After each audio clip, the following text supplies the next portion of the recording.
Ireland সিরিজে batting coach হিসেবে দারুণ দক্ষতার পরিচয় দিয়েই জাতীয় দলের আস্থা অর্জন করেছেন মোহাম্মদ আশরাফুল। তার কাজে সন্তুষ্ট হয়ে বিসিবি নতুন করে চুক্তি বাড়িয়েছে আসন্ন টি-20 বিশ্বকাপ পর্যন্ত। একই সঙ্গে পদত্যাগপত্র জমা দিলেও বহাল থাকছে সিনিয়র সহকারী কোচ মোহাম্মদ সালাউদ্দিন। আয়ারল্যান্ডের বিপক্ষে শান্ত লিটনদের সাফল্য গুরুত্বপূর্ণ অবদান রেখেছিলেন ব্যাটিং কোচ আশরাফুল। দায়িত্ব পাওয়ার পর অল্প সময়ে ব্যাটারদের সঙ্গে তার কাজ, পরিকল্পনা এবং মনোভাব বোর্ডের কর্মকর্তাদের চোখে পড়ে। তাই তাকে দিয়ে আরও দীর্ঘমেয়াদী পরিকল্পনা সাজাতে আগ্রহী হয় বিসিবি। আয়ারল্যান্ড সিরিজকে পর্যবেক্ষণকাল হিসেবে বিবেচনা করা হলেও তার কাজ দেখে বোর্ডের সিদ্ধান্ত নেওয়া সহজ হয়ে যায়। ফলাফল হিসেবে আসন্ন টি-20 বিশ্বকাপ পর্যন্ত তার চুক্তি নবায়ন করা হয়েছে।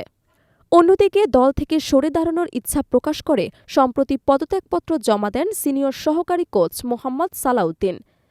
এশিয়া কাপে ব্যাটারদের ব্যর্থতা ঘিরে তাকে অনেক সমালোচনার মুখে পড়তে হয়, যা তার মানসিক চাপ বাড়ায়। কাজ উপভোগ করছে না বলে জানান তিনি।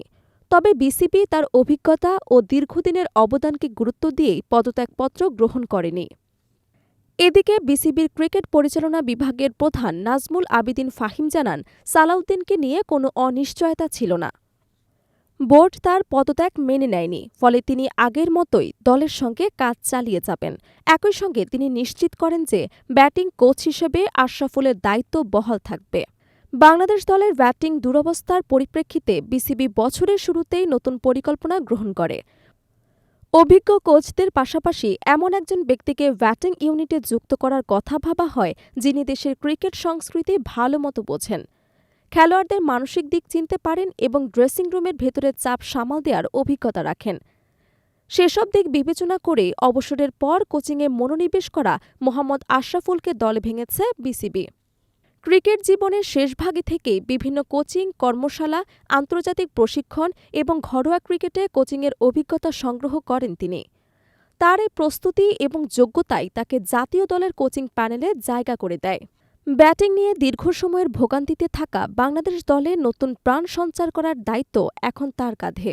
আশরাফুলের ভক্তদের প্রত্যাশা, কোচ হিসেবে তিনি খেলোয়াড়ি জীবনের মতোই দলকে সাফল্য এনে দিতে পারে। বিসিবির এই সিদ্ধান্তে আগামী বছরগুলোতে দলের কোচিং সেটআপে ধারাবাহিকতা বজায় থাকবে, কারণ বিদেশি কোচদের পাশাপাশি দেশীয় কোচদের ভূমিকা দিন দিন বাড়ানোর পরিকল্পনায় রয়েছে বোর্ড। বর্তমানে দলের প্রধান coach Phil Simmons, pace bowling coach Shaun Tait, spin coach Mushtaq Ahmed এবং ফিল্ডিং কোচ জেমস পেমেন্ট নিয়মিতভাবে কাজ করছেন। তাদের সঙ্গে সালাউদ্দিন এবং আশরাফুলের সমন্বয় দলকে আরও সুসংগঠিত করার সুযোগ তৈরি করবে বলে মনে করা হচ্ছে। 2026 সালে ভারত ও শ্রীলঙ্কায় অনুষ্ঠিতব্য টি-20 বিশ্বকাপকে সামনে রেখে এখন থেকেই দীর্ঘমেয়াদী প্রস্তুতি নিতে চায় বাংলাদেশ। ব্যাটিংয়ে স্থায়ী সমাধান ও দক্ষতা বৃদ্ধির লক্ষ্যে আশরাফুলের সঙ্গে ঘনিষ্ঠভাবে কাজ করবেন দলের বাকি কোচরা। বোর্ড আশা করছে সাম্প্রতিক সিরিজের মতোই ভবিষ্যতেও তার পরিকল্পনা এবং কাজ ব্যাটিং ইউনিটকে শক্তিশালী করে তুলবে। জাতীয় দলের নতুন এই কোচিং কাঠামো আয়ারল্যান্ড সিরিজের ইতিবাচক ধারাবাহিকতাকে আরও এগিয়ে নেবেন কিনা এখন সেটি দেখার অপেক্ষা।